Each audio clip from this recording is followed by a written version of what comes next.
Sweet. Awesome. Well, hello, everyone. Welcome to another episode of the DeRE Podcast. We have with us Gino Fronti. I'll let him introduce himself. Yeah, so I've been a real estate investor for over 22 years, primarily in multifamily. That's where I specialize in. However, I've also dabbled a little bit with single family, and there's reasons that I stay away from it. And people ask me why I don't dabble in commercial, and I said, you can't dabble in commercial. You're either all in or you're not. And we'll talk a little bit more about it, but I'm very excited about a project that we're doing out of the country. We are actually launching a short-term rental business in Mexico right now. Oh, nice. Yep. Nice. So tell us more about that. I'm super interested. Yeah. So what we did is we identified a gap in the marketplace. And the way I describe that is if I say the word Marriott to you, there's a certain amount of brand presence that tells you what your expectations should be. If I say Four Seasons, there's brand presence that tells you what the expectations should be. If I say Airbnb, now you're talking about a lottery. You could be staying at a hostel or you could be staying at a 5-star resort. And there's no uniformity. There's no uniformity in the management. There's no uniformity in a lot of things. And so our concept, what we're going to do is we're going to bridge that gap. And I'm going to build a short-term rental brand so that you know what you're getting when you stay at one of our properties. Even though it's a short-term rental that's maybe a house, maybe a condo, whatever it is. But you'll know that you could have a certain expectation of quality associated with that. So it eliminates the risk of being in the short-term rentals. Nice. Super interesting. And how did that, just out of curiosity, how did that idea originate? Like, where did it come from? Yeah. So for my 40th birthday, we went to Mexico, and instead of having a birthday party with like 1,000 people, because I'm a social butterfly. So I was like, oh my God, it would have been like a wedding. And I told my wife, I said, look, to have 250 people at a party, at a venue, to feed them all, and for me to be drunk for 4 hours, like, it's not worth the money. And so I said, let's rent a mansion, for lack of a better term, in Mexico and invite 5 of our best couples that are our friends to be with us. And we had the most amazing time. It was fantastic. And it was a great experience.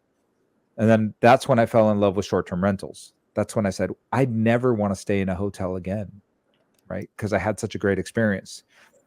Well, fast forward the next 2 or 3 years, we're bouncing around Airbnbs all over the country every time we stay somewhere, which, by the way, I have 3 kids.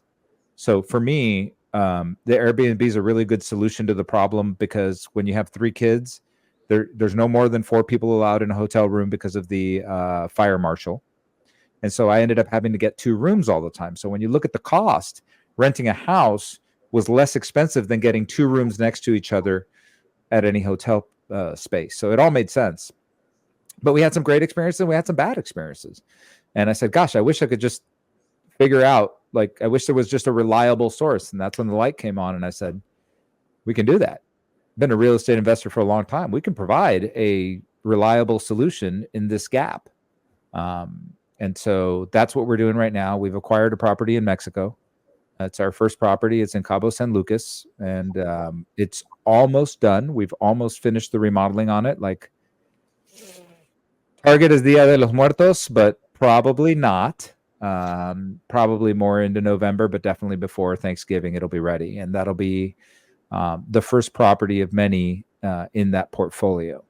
We'll be syndicating that property. So that's interesting. We can talk a little bit more about decentralized real estate in that vein, because currently I'm doing a traditional syndication where I'll be looking for limited partners to join the group. Yeah, very nice. So much to go on there. Airbnb, I love Airbnb. I totally sympathize. I think as a small family, there's really no other alternative, because you have to get multiple hotel rooms no matter where you go. I currently reside in Washington. I actually have 8 Airbnbs in my area that are really, long-term focused. So, the 1 to 3 month contracts with people. We get a lot of housing, or we get a lot of contractors and travel nurses around here that need alternatives to hotels. So it's been a really good learning experience, and also, it makes some good money. So if you have any questions or want to talk more about Airbnb, let me know. Yeah, I mean, look, Mexico's a little bit of a different animal, but it's all the same, right? If you provide a good service, the money is not in year one. That's what people need to understand.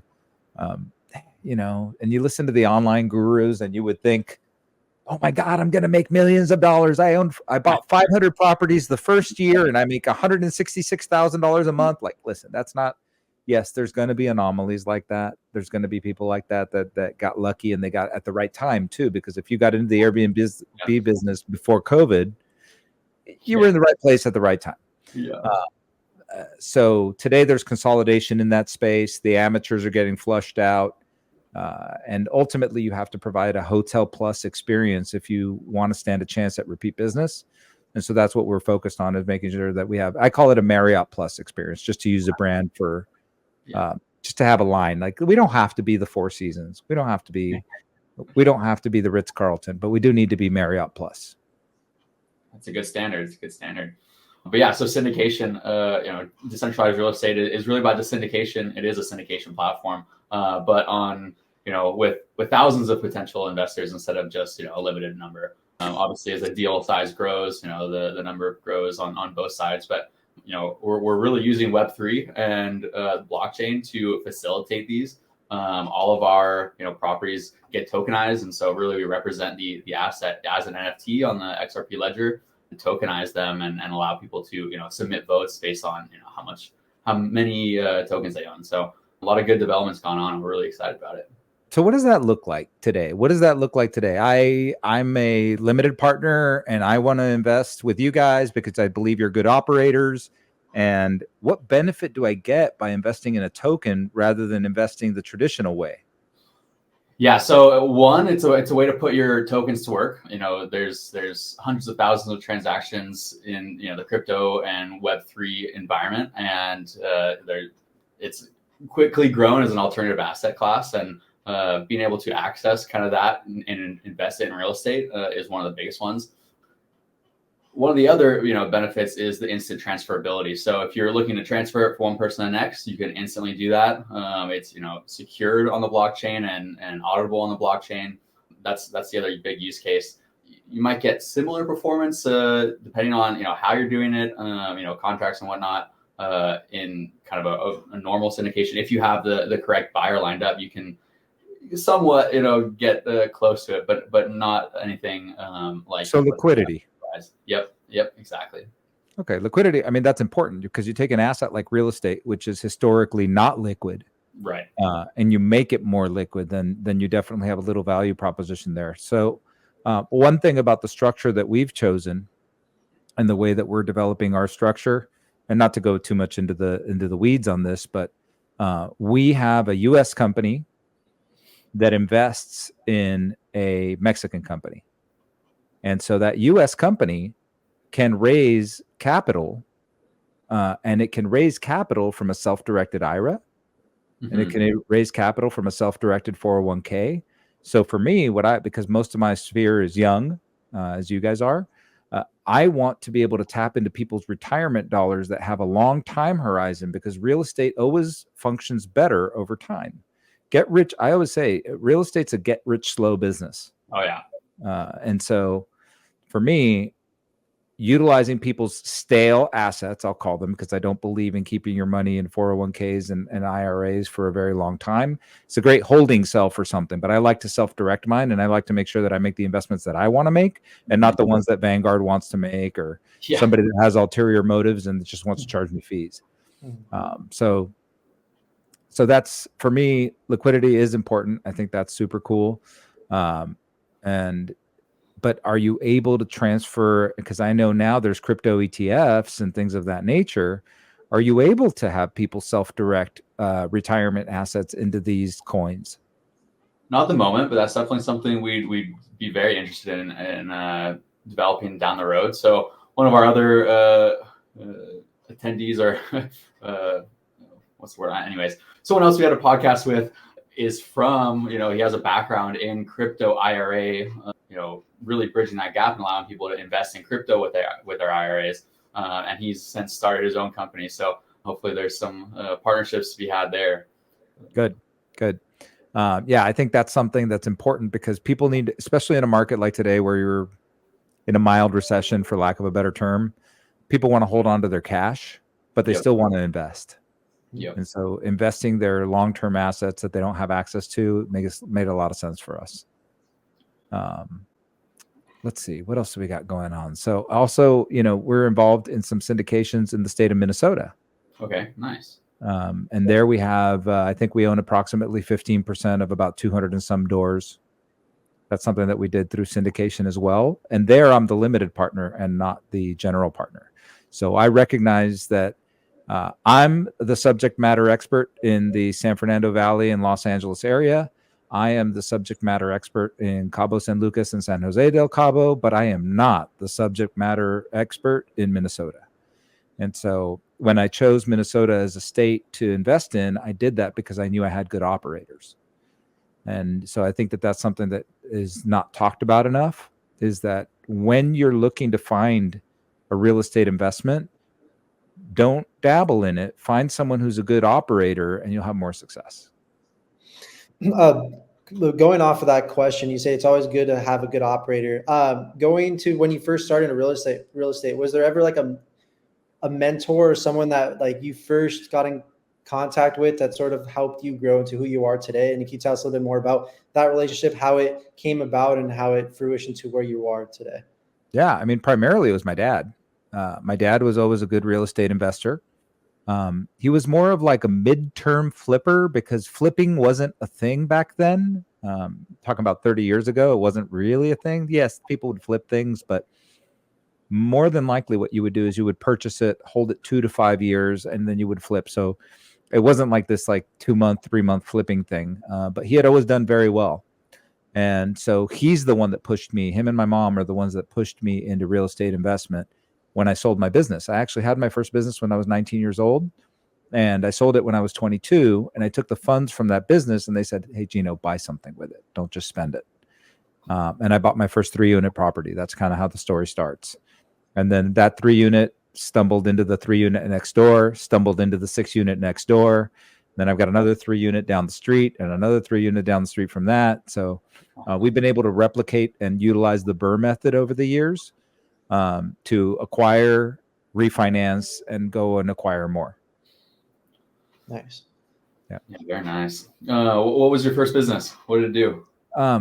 So I grew up in construction. Like ever since I was 5 years old, I was in.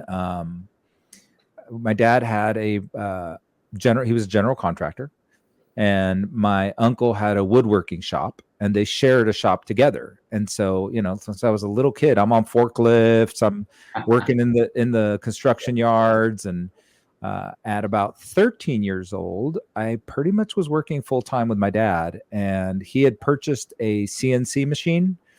It's called a water jet. I don't know if you're familiar with that. Yep. Yeah. Okay. Yeah.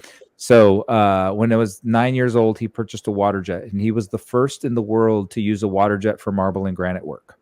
He saw it at an aerospace presentation. He says, if it's cutting stainless steel, it's got to be able to cut granite. And so he flew to Washington and worked with the company to develop a marble and granite division. They had to change the abrasives a little bit and do a couple different things for it to operate well.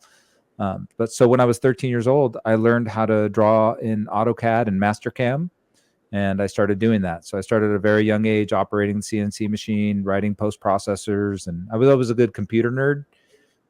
So computers, construction, and all of that lined up into the water jet business. So my dad had a very big marble and granite company at the time, and he decided to sell it. He was tired. He didn't want to do it anymore. And he decided to sell the manufacturing portion of his business, of which my business was inside of that. And so when he sold that, I said, "Dad, what am I going to do? Like, you're going to sell the whole business?" And he says, "If you want to keep that business, I'll probably make it part of the deal that you can keep it." So, okay, cool. And he did. And it was good. It was good for 3 years. I mean, for a 19-year-old, I was absolutely crushing it. It's actually what made me drop out of college, because I was in college for a little bit and I was taking business and economics and all the things I was passionate about, but wasn't really helping with my day-to-day business. Too much theory, not enough practical use. And so I dropped out of college because I was like, this isn't helping me. If I focus the same amount of time and energy that I'm focusing into school, and I focus that into my business, I'll get better results. And that's the story of how I dropped out of college. Nice. It all worked out. It was the right thing for me. Yeah. And I could look behind me, and my kids aren't here right now. I tell them that all the time. If college is not for you, then you don't have to do it. But show me that you have a way to create revenue and be independent. Yeah. Yeah, I think there's definitely a shift, like kind of away from the traditional schooling, and especially like MBAs and stuff like that in today's world, with the rise of online schooling and just the sheer accessibility of everything these days. So Yeah, I mean, look, I think there's a place for formal education if you need it, depending on what it is you're doing. And I tell my kids, I said, I wish I would have had at least a bachelor's. Just because sometimes I find myself in a circle of entrepreneurs where I'm the only one without a degree. And I'm not going to say it's embarrassing, because it should be the other way around. I should be proud that I made it into that circle without having a degree. Yeah. But they, it's just a little awkward when they say, "Where'd you go to school?" And I'm like, "Well, I dropped out." Yeah. It's not the end of the world, but it does make for interesting conversation. And so sometimes I was like, I wish I just would have gotten a bachelor's somewhere to say, yeah, I got my bachelor's at wherever. Yeah. It doesn't really matter where you got it as long as you got it. Yeah. Yeah. It only matters if you want to be an attorney or something high level, and a doctor, a surgeon or something. Then it matters where you went and where you were in your class, maybe even. Yeah. But other than that, just having the certificate to say that you dedicated yourself. For me, what college does is it proves that you have the discipline to dedicate yourself to a specific outcome for 4 years. Yep. And that you achieved that outcome and you set a goal and you achieved it. I think that's what it really shows business owners, is like, okay, this person can be trusted to be dedicated and take something through the beginning of the project to the end of the project. Oh, absolutely. Agreed. Yeah, agreed. I want to pivot back to like your real estate portfolio and kind of the trials and tribulations of, investing over many years. And, you talked about real estate's a get rich slow scheme, and that's 100% sure. Obviously there's a couple different ways you can force some appreciation and, fix and flip and burr and whatnot, but it is definitely a get rich slow. So you talked about the start, but what's the end? Like what's current status? You're talking about your syndication and all that, but so the participation in Minnesota was something that we wanted to do a little bit more from a cash flow basis, because everything I've always done has been in California, and that was an appreciation play. Mm-hmm. And so I think as a real estate investor, you have to determine, there's so many real estate investment vehicles, so many, which one is right for you. And so time horizon is one of the things that should dictate how you invest. And when I see young people aiming for cash flow, it kind of concerns me a little bit. I'm like, well, what do you do for your regular job? And usually if I dig into that, because I do consult for a couple of people, when I dig into that, I find that they're just not happy with their business. And they are entrepreneurs and they own a business, but they're looking to sell it and they want to get into real estate. So they're hoping that they can purchase real estate to create enough cash flow so they don't have to have a job anymore. But that transition from active income to having enough passive income to no longer have to work, very difficult to acquire enough assets that will give you enough cash flow on a regular basis to not have to work at all. That's a challenge. Yeah, and if you're looking at cap rates, right? Like you'd have to have, even at a very high cap rate real estate, you'd have to have millions to really sustain probably your current level of income. So yeah, exactly. And so which is actually where syndication comes into play. So backing up a little bit, the reason I feel like I don't have as much property as I should, and it's because I wanted to do everything by myself for too many years. I didn't know about syndications. I didn't know that I could invite other people to invest with me. I didn't know that I could use my knowledge and other people's capital to actually succeed for all of us. Yeah. And maybe, I ask myself sometimes, maybe I didn't. Maybe it's only now after 22 years in the business that I feel comfortable saying, hey, I'm the pilot. I'll fly the plane. You just buy your ticket. Don't worry, I'll get us there. This is the captain speaking. Yeah, exactly. Yeah. I mean, it definitely helps your bottom line when you're not paying interest. No matter, and the way I look at it is you are paying interest, but you're paying it to your investors, right? Yeah. And so the way I look at it is like, would I rather pay 6% to a bank, or would I rather pay 8% to an investor? Mm-hmm. Well, getting bank loans is so difficult, and it reduces the leverage on the property, that utilizing a syndication platform allows you to maximize the leverage further for a very small exchange in return. And, over all these years of investing, I could tell you that in appreciation areas, mm-hmm. I will never keep a mortgage more than like 2 to 5 years. So the interest rate doesn't matter. And I'll tell you what, this is why. Robert Kiyosaki said something that changed my life. He said, the only thing that's non-taxable in life is loans. Us wealthy people don't have income. Us wealthy people borrow against our assets because loans are non-taxable. And so once you grasp the fact that when you get into the upper echelon of taxability, for every dollar that you get to take home, you had to make two. Yeah. So it's actually easier to avoid taxes and protect the one you already have than it is to go out and generate two new ones. And so preservation of capital is actually more important than generation of capital in an appreciation-based state. And so for me, the interest rate or the return that I'm paying is not as important as long as then we have a non-taxable event. Avoiding taxability is probably the number one thing that I can do better for most investors than they can do for themselves. And you could do that through a lot of tools, cost segregation studies, acquiring in opportunity zones, 1031 exchanges, whatever it is that we're DSTs. There's so many tools in tax avoidance as it relates to real estate that I think that that's one of the most important pillars of real estate investment. Nice. What's your favorite tax aversion, tax savings initiative? Like, obviously, you use them all. I do like cost seg.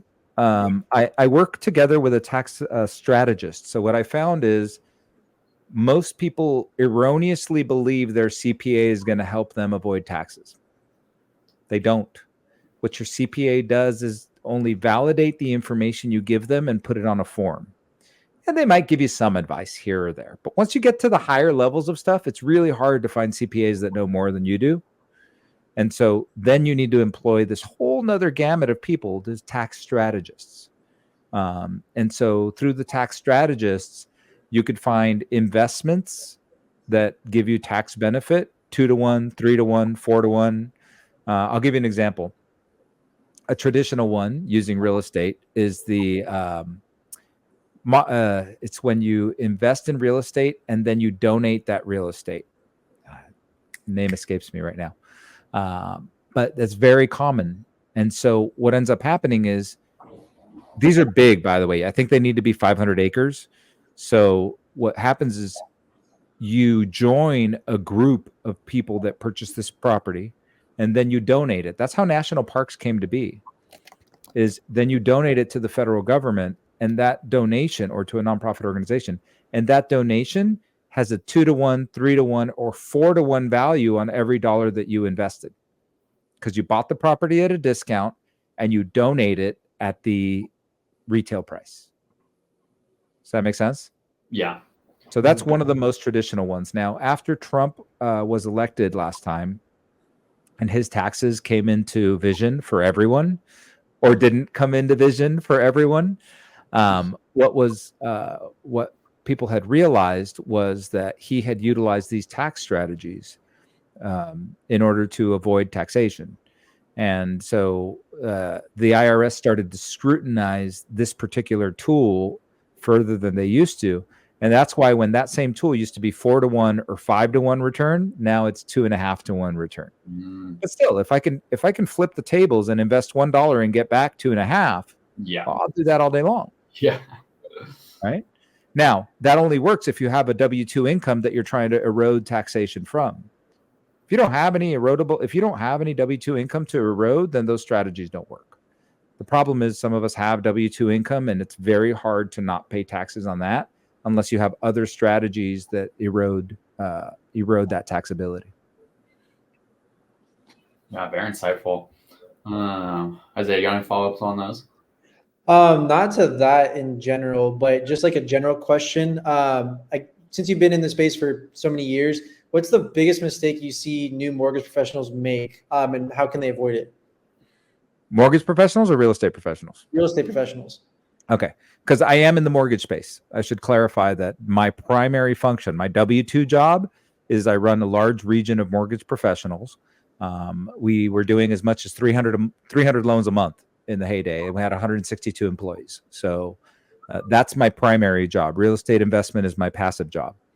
And the biggest mistake I see people make okay, so, and I think we can make this, whether you're in real estate, mortgage, life insurance, anything, is mistaking work ethic for discipline. And so work ethic is putting in a lot of hours. Work ethic is working hard, not smart. Discipline is doing the things you know you should do, even when you don't want to. And when I finally made that shift late in my 30s, early in my 40s, that's when I saw massive growth. Is when you started utilizing the Brian Tracy principles of eat the biggest frog first in the morning, win by noon, Todd Buxman. And so today, the way that works out in my practical every day-to-day life is I choose one thing in the morning that I say, if I only get this one thing done today, I'll have had a good day. It doesn't matter what the rest of the day is like. And so that's 30 good things that happen every month. Some good advice. It's super good advice. I've heard that. It's funny that you bring it up, eat the frog method. I didn't know that was, you said Brian Tracy, correct? Yeah. That was his terminology. I heard that from one of my previous jobs. My boss had a big old meeting, told everyone to eat the biggest frog today, write something down you want to do today and do that first. And I was like, okay, cool. So I started doing that every single day. But like, does it always have to be, is it for you? Is it always work related, or can it be like personally related? Like, let's say like a workout or like one of my pillars now, and to back up a little bit. So the majority of my life, I've been overweight. There's been moments in time where I get hyper focused and I lose the weight. But then life gets in, I've allowed life to get in the way and excuses to get in the way. And then I let myself fade again. And the last time that I lost weight, and like, just to give you some concept, like I probably in high school, I graduated high school weighing 315 pounds. I'm about 6 foot tall. I'm 6'1". So 315 is well over where I should be. I got down to 280 and I stayed at 280 for many years. And then we got into this competition, these workout competitions. And I mean, we got like, I'm very competitive. So it wasn't about me. It was about winning. And so because of that, I got down to 186. Dang. It took about 2 years, but that was fighting weight, right? That's pretty shredded. Yeah. But that's water cuts, 2-a-days. I mean, I was literally I was working out like a boxer. Yeah. Jump rope, HIIT classes, running, all of it, weightlifting, all of it. But that was miserable. It was way too much work, and it's not something I loved. I enjoyed some of it, but there was other parts I didn't. And I allowed myself to slip during COVID. I actually held for a long time. I held a really nice weight, like a 220, 230 kind of weight for years, for like 6-7 years. And then when we were all going to die in the next 2 weeks, I decided to throw everything out the window, and I said, yeah, screw it. I'm gonna eat whatever I want. So it was lasagna and wine and bread and pastas. And once I got on that run, it was hard to stop. And unfortunately, I let that go for 2 years. So the reason I tell you that is because 2 years ago, November will be 2 years, I started the path back to health, the path back to self and wellness, as I call it. And so my goals today are self and wellness first and business second, because without a good self and wellness platform, you can't be successful in business, is my opinion. You can't, let me rephrase that. You can't be at peak performance. So what I'm searching for right now is peak performance. So if you ask me, absolutely, do goals matter, and do you have to achieve things that are on your personal side? You have to achieve those things first, because if you're not sound of mind and sound of body and full of energy, then how can you be successful? How can you lead others? So now I have lost 80 pounds. Nice. I'm not at 186, but I am at 205.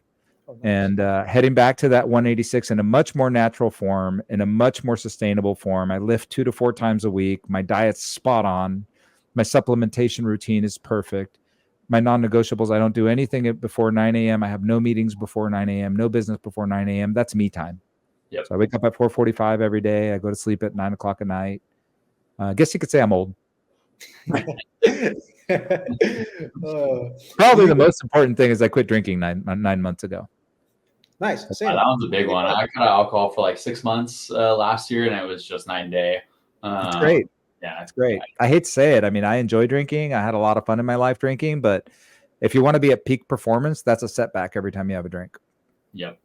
100%. No, it's funny. It's funny you say that. I saw, so, you know, like I think they're called, well, I think one of the platforms is called Composer. Allow people to kind of mimic or, you know, create their own somewhat ETFs and stuff. Someone created a deadlift ETF when it tracked. Yeah, I saw it. Companies whose CEOs, you know, lifted and worked out. And I think it had been performing quite well. So 100%, you got to be sound body and mind before you can really lead others effectively. Yeah, and that goes for everything, right? That improves your marriage, that improves your I'm a better parent, all those things. I mean, you know, yesterday I felt unstoppable. And so, you know, it's hard to maintain that type of energy at all times, but I want to feel like that more often, as often as possible. 100%. Couldn't agree more. Quick question out of curiosity, did you ever mess around or like dabble in meditation at all, or ever? So I used to say I'm bad at meditation, and I now logged I think I logged over 100 hours, and I don't know that I'm not good at it, but I'm getting better at it. And so I started originally with like a couple of these online things, a couple of these I read a couple of books and still wasn't quite vibing with it. It was still too complicated for me, and like trying to focus on my third eye and all that stuff was a little bit hocus pocus. Like I'm a logical person, so I was like, show me why this is helping me. And part of this journey was I really wanted to improve my sleep. I wanted to add more time of sleep, and I wanted to have more quality sleep, and I didn't want to wake up in the middle of the night.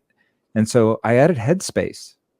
If you haven't looked at the Headspace app, I highly recommend it. I would say it's got meditation for beginners. And so I've done a little bit of breathing meditation. I do almost every night now. I have some sort of nightly meditation before I go to bed. And in my routine is sauna, cold plunging, all the biohacker stuff. I'm taking all these weird supplements that who knows if they're doing something or not, you know. I mean, placebo effect at least does something, right? Yeah, my doctor asked me, and by the way, I go to a naturopath doctor aside from my primary physician. The primary physician is there to solve a problem if it arises. My naturopath doctor is helping me not ever get into a situation where I need my primary physician. Is kind of like the goal here, how I'm working with. The hard part is that's a private practice that you have to pay for outside of your health insurance. And but if you look at that expense and you ask yourself honestly, should I be spending more at restaurants than I do on my doctors and my health? No, you shouldn't. And so when people ask me, oh my God, I can't believe you pay for that out of pocket, I go, well, that's because you've been conditioned that you should only go to the doctor when you're sick. My doctor's my health coach. My doctor's my wellness coach. We monitor everything. Every time I go get my blood taken, the people at Quest are like, what the hell? What's wrong with you? They say. It says, nothing wrong with me. Yeah. I say, why are you getting so many blood tests? I said, because my doctor wants to optimize me. And I can't be at optimal peak performance if we don't have the data to see if what we're doing is working or not. So I get DEXA scans every 60 days. So yeah, we measure everything so that we can improve. If you don't measure, you can't improve. Sounds fun. I'm looking forward to doing that myself, huh? Have you how long have you been doing that? And do you think you've noticed improvements? Yeah, I mean, that's part of this process. So the first year I started in November, and in February I saw him for the first time. So I started by going full carnivore. My family's from Argentina, so going full carnivore for me is just a little tiny tweak. It really wasn't a big change. I mean, if you look at my Instagram profile, it's all food. So I went full carnivore, and my wife wasn't happy about that because we totally disagree. She's a professional athlete, and we totally disagree about nutrition. I believe that you should eat fats and meats and more of a primal warrior type diet. And she believes more in a hunter-gatherer type diet where she wants to incorporate a high level of vegetables, and fibers and things of that nature. And, different strokes for different folks. Genetically, that doesn't work for me. Genetically, for me, what works best is meats. And so in February, when I went to go see him and he took the 28 vials of blood that he took or whatever, he's like, something's toxic in your system and we need to start to remove some stuff. So, how many times a week are you eating red meat? I'm like 6, 7 every day. He's like, yeah, let's pull back on that. How many days are you eating deli meat, salami, cheese, pastrami? Yeah, every day. Yeah. Let's pull back on that. So we incorporated more fish, we incorporated more chicken, we incorporated more pork. I'm a very logical person. And so when you tell me that each animal has a different nutritional profile and that every one of those meats gives you a different part of nutrition that you need, then it made a lot of sense to me. And I'm like, oh yeah. And I'm not opposed to elk, rabbit, ostrich, those other types of gamey meats, lamb, goats, whatever comes my way, I'll eat it. And the doctor just had me pull back on the processed meats. And so where I am today, 2 years later, is whole foods, fruits, honey, and meats, which is really a pretty good diet. I still stay away from vegetables a little bit. My body just doesn't like them. And as much as I love pasta, my body doesn't. Yeah, no. My taste buds, but my tongue likes pasta, but that's about it. Yeah. It's good going down, but nothing more than that. What about dairy? I eat tons of dairy. In fact, I eat raw butter, pastured butter, ghee, tallow, kefir, cottage cheese, lots of dairy. I don't shy away from dairy at all, not one bit. My body doesn't mind it at all. Some people I know have a hard time with it, but my body likes it, and it's a good early morning food for me. So I would say dairy's in the morning because it does have a high sugar content. So dairy's in the morning after workouts, fruits in the mornings after workouts, proteins and fats at night. Yeah, very nice. Definitely animal-based. I love it. Yep. Yeah. Do you have a favorite meat that you feel the best off eating? Like you mentioned elk, you mentioned like a couple of other varieties of meat. Is there like a specific meat that you find that's your favorite? Nothing's better than cow for me, man. Those ribeyes from Argentina. I mean, I've won 3 barbecue championships. It's part of what I do and who I am. So for me, it's the cow and it's every part of it. I enjoy cooking different things. I spend a lot of time grilling, not smoking. They're 2 different things. I spend a lot of time grilling meats, and I love skirt steak, ribeyes, and short ribs. So, I've got a picanha right now just sitting in the fridge waiting for this weekend. Ooh. That sounds good. Hopefully you'll post on your Instagram and we'll take a look. Yeah, we do. You'll see if you go through my Instagram, you'll see, and it's just my name, Gino Fronti. Okay. You'll see a bunch of stuff. Like I made a social media mistake. This is important to mention for those that are just getting started in social media. As a serial entrepreneur, I have a lot of different businesses. And so in my mind, what was right was to have a social media channel for each one of my businesses. And what I've realized over time and with a lot of social media coaching, it's that you should have one social media platform, because what your social media platform represents is you. Yeah. And so when I made that change, I didn't even tell my wife about it. I just started doing it. She goes, "What is up with your Instagram?" And I go, "What do you mean?" And she's like, "You have corals." And you can see the corals behind me here. She's like, "You have corals, and then you have meat, and then you have supplements, and then you have espresso." She's like, "I don't understand what you're trying to do." I go, "I'm not trying to do anything. I'm just documenting what I'm already doing. I'm making myself a cup of coffee. I just hit record. I'm grilling. I hit record. I'm taking care of my fish. I hit record. My bonsai trees. I hit record."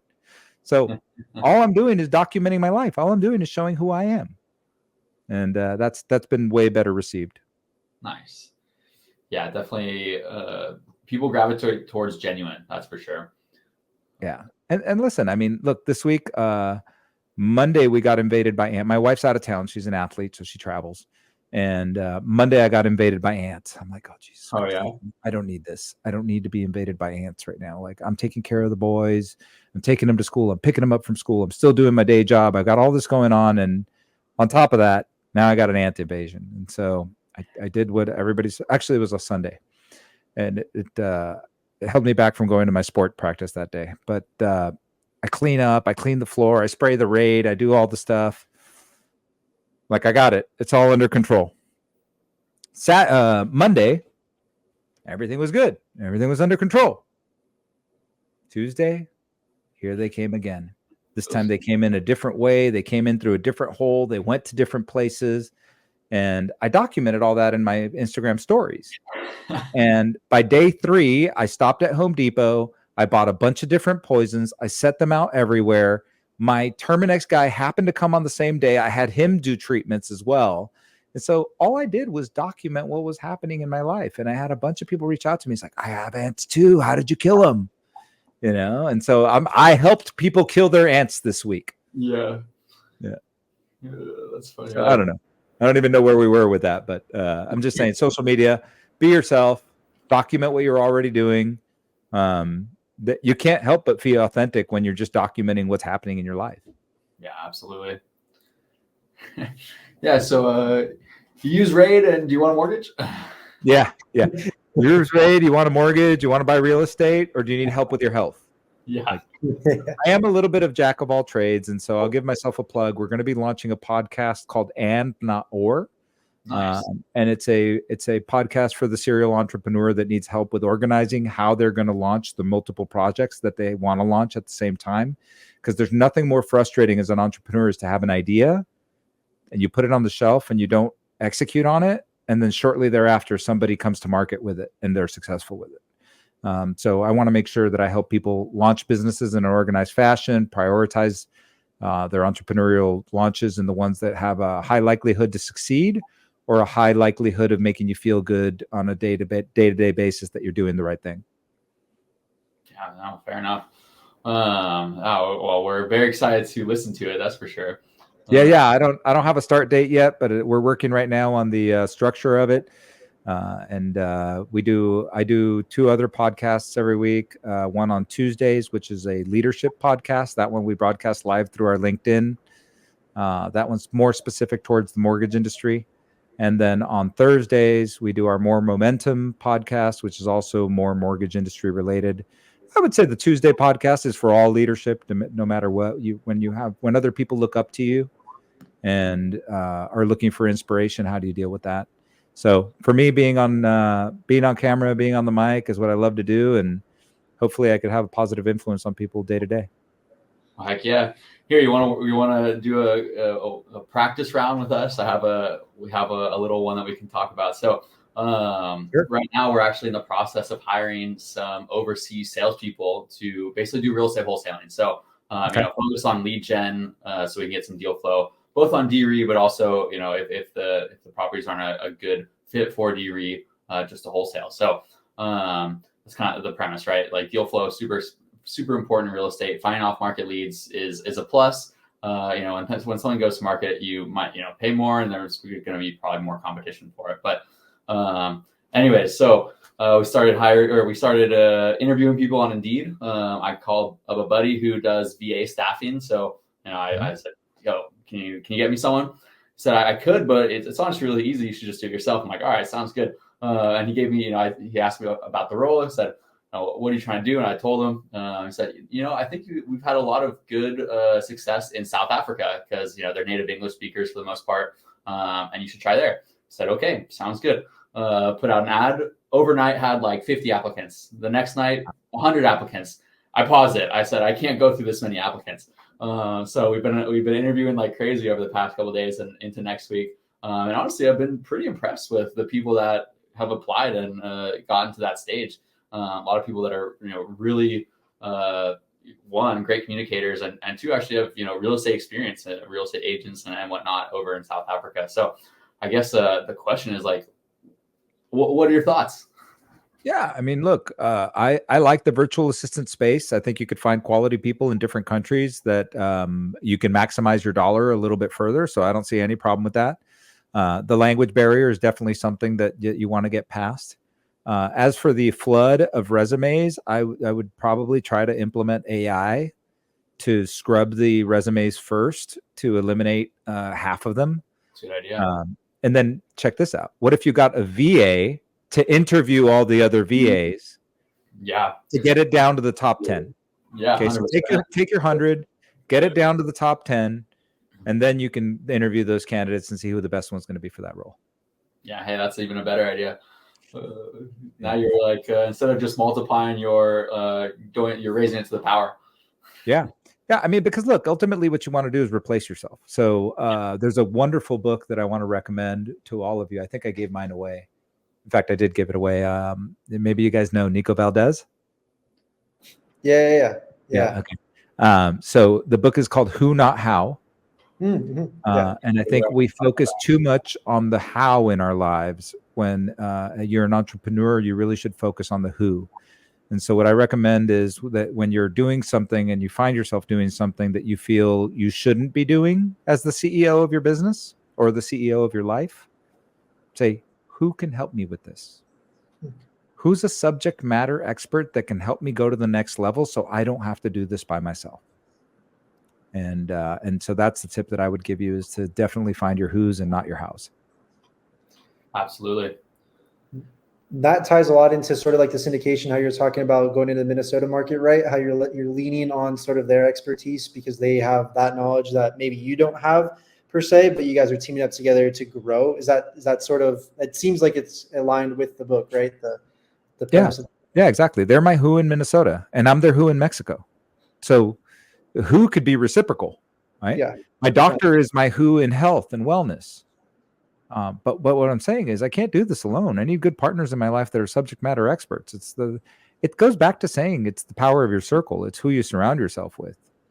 We're working on launching a venture that Brad Lee and Andy Elliott are involved in through another venture that I have called Momentum Builder. And you can check that out at momentumbuilder.com. That is an event that we put on for sales professionals to give them the best opportunity and resources possible to be the best version of themselves. And so we have a lot of great alignment with some of the most amazing real estate and finance people in the world. I mean, we've had, and I don't know, but tons of people, economists, national economists, and coaches like Ryan Serhant, Gary Vee, Ryan Holiday. They've all been speakers on our platform. Nice. Yeah, I just finished Ryan Holiday's latest book. I think it was like something about ego to what is it called? It's gonna bug me. To kill your ego. I forget. It's gonna bug me, but I'll bring it up in a second. But that's super cool though. Do you mind telling us a little bit of, like, what the inspiration behind Momentum Builders and how you see it change the industry as a whole? Yeah, it's actually my business partner's idea because he doesn't have any children. And and he's a little bit older than I am. And he started about 7 to 10 years ago. He's like, his coach said to him, "So what's your legacy?" And you could be a good boss to the people around you, but you're too good for that. You need to impact more lives. And so we came up with the idea to do this event to help real estate agents. It was a little event. We had 100 people. It was great. It was free. Then the next year, we had outgrown the Marriott Burbank. And so we went to the Universal Sheraton. It was like a big deal, right? So we had over 200 people and even better speakers and a speaker's dinner. And it was like, oh my God, this is wonderful. And while we were there on the last day, while we were finishing up, maybe we had 2 hours left or 3 hours left, we got the notification that the NBA was shutting down because of COVID. And so that was in 2020. And then we did virtual in 2021. We did 5 days of virtual. Don and I were in the studio. We had, 25 speakers. It nearly killed us. It was absolutely crazy. And we had about 800 or 900 attendees, but at least 300 every day online the whole time. And our friends convinced us to go big. And so then the next year we went to Vegas and we did Caesar's Palace, and we did Caesar's Palace for 2 years in a row. We had over 500 people there. And then last year we moved to Park MGM. And in 2025, we're looking to do it real big, looking to have about 1,500 people there. And we're going to be doing it most likely in Dallas. So October 2025. So that project is up and running. And that is for all sales professionals, not just people in mortgage, real estate, life insurance. If you're in a position to help people and you have a product to sell that helps people, then you belong on our stage. Piggybacking off of sales professionals, what are some like the most important skills that you would for a sales professional to develop? Integrity. And that doesn't mean honesty. Don't confuse it. Integrity means doing what you said you would do. Because if you don't do that, it erodes trust. And so what you don't want to hear is, I'll call you at 4 p.m. and then you don't. I'll get back to you tomorrow. And then you don't. Yeah, I can help you with that. And then you don't. So that erodes trust. And then when that person shops you, then you feel hurt. And you try to pin it on them. But you should always look in the mirror first and say, was my integrity intact? Did I do what I said I was going to do? So that's probably the number one thing, because I believe that doing what you say you're going to do builds trust. And when you have trust, great things happen as a salesperson. You got to mean well too, right? You can't just be there for the sale. Yeah. 100%. Yeah, that's funny that you bring that up. My current boss says the exact same thing. Do what you say you're going to do. That's the number one thing that you can control. Like if you say you're going to do it and mean it. And he harps on that every single day. And it's funny that you bring that up because you guys are right in line, like see eye to eye. And then sometimes you have to like make sure that when you're doing when you're eating the biggest frog and you're making sure to do things with integrity and you're doing all the things that you're supposed to do, don't forget that you're supposed to train for new skills.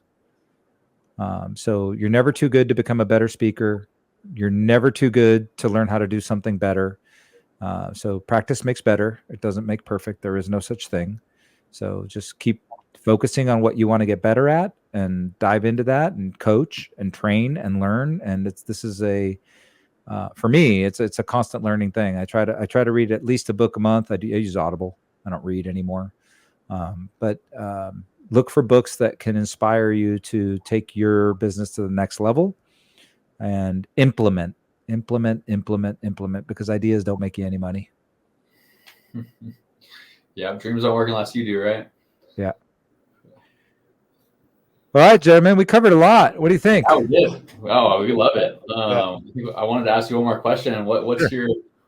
What market are you most excited about in the United States over the next 5 years? Vegas. But you got to be so careful there. Yeah. Like location, or it's the danger zone, right? So and this could be we could have a whole podcast about investment strategies. Yeah. But it's becoming a real city. And we're a little late on the Vegas curve, but we're not too late on the Vegas curve. And so you just have to be really careful about where you're going to place yourself. But it's just a market with tremendous opportunity. And you're seeing a lot of wealthy people move there because it's tax benefited. And you say, well, everybody that was going to move there already moved there. Well, Texas went with a no business tax strategy maybe 20 years ago, and it's still expanding. And so if you look at Vegas, where they've gone with the zero tax strategy income, but they also have the best lifestyle, the best restaurants, all the best entertainment and thing for wealthy people to go, you're going to continue to attract wealth to Las Vegas. And notice I don't say Nevada, I say Las Vegas. The rest of the state I think is pretty junky. Yeah. Don't ever invest in Reno. Friends don't let friends invest in Reno. Lake Tahoe is beautiful, so I don't take anything away from that. But that's super saturated with wealthy people on the Nevada side too, and there's not a lot to do there. But when you look at what Nevada's done with sports, I think there's a lot to be done there still. I think there's going to be more development, more urban development of the Las Vegas area. So I'm excited about that. And by the way, just to be clear, my investment advice and vision is best served for somebody that has a 20-year time horizon. Yeah. Oh, I was just going to say, speaking of Nevada, it's funny you bring it up because my uncle's boss is like a big real estate developer in California, and he's buying up a lot of property in like the high desert area because they're supposed to be breaking ground for that railroad to connect Vegas to like the Inland Empire to LA. So like he started buying property like 2 years ago, but it's cool that they're starting to lay ground for this new development and just aligns. The train to nowhere. Is it really going to happen? I don't know. I mean, he's been buying up property for the last he bought property, I think, this year and then last year in the high desert. So he's preparing for sort of that shift. So we'll see what happens. We'll see. So again, I'm totally cool with hanging out with you guys again and talking about specifically that type of thing, because investing around public transportation is one of my key pillars of investment. That's why we did the Minnesota deal. It was right next to a tram line that was being installed because they built a new soccer stadium. So when you see the city investing in itself, that's when it's time to invest along with them. Cool. That's super nice. Yeah, it's super cool. Yeah. Awesome. Well, all right, gentlemen. Yeah, it's been a pleasure. I really enjoyed this. It's super cool. Yeah. Yeah. So next time, you guys got to tell me more about the tokenization of real estate and see if that fits somewhere into what we're trying to do as well. Will do. Yeah, we can definitely run through our entire platform, and we should have some properties up by then. Sounds good. Awesome. Well, thank you so much for your time, and enjoy your day. All right. Thank you, gentlemen. Thank you for having me. Of course. Likewise. Take care.